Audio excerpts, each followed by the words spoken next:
தமிழ் வாழ்க, தமிழர்கள் வாழ்க வளமுடன். சென்னைக்கு வந்த இண்டிகோ விமானம் நடுவானில் முன் கண்ணாடி உடைந்தது. தூத்துக்குடியிலிருந்து சென்னை நோக்கி புறப்பட்ட இண்டிகோ விமானம் நடுவானில் முன் கண்ணாடி உடைந்ததால் அவசர முன்னெச்சரிக்கை நடவடிக்கைகள் மேற்கொள்ளப்பட்டன. எனினும் விமானம் பாதுகாப்பாக சென்னையில் தரையிறங்கியுள்ளது.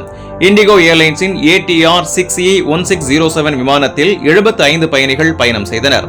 பயணத்தின் போது விமானிகள் முன் கண்ணாடியில் பிளவு ஏற்பட்டதை கண்டுபிடித்ததும் உடனடியாக கிரவுண்ட் கண்ட்ரோல் அதிகாரிகளுக்கு தகவல் தெரிவித்தனர்.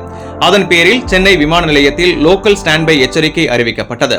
ஆனால் அதிகாரிகள் தெரிவித்ததாவது, அவசர நிலை எதுவும் அறிவிக்கப்படவில்லை, விமானம் மென்மையாகவும் பாதுகாப்பாகவும் தரையிறங்கியது என விமான ஆணை அதிகாரி தெரிவித்தார். கடந்த 4 நாட்களுக்குள் இது இண்டிகோ விமானத்தில் நிகழ்ந்த 2வது சம்பவமாகும். முன்னதாக மதுரை சென்னை வழித்தடத்தில் இயங்கிய மற்றொரு ATR விமானத்திலும் நடுவானில் முன்கண்ணாடி உடைதல் ஏற்பட்டது. அந்த விமானமும் பாதுகாப்பாக சென்னையில் தரையிறங்கியது.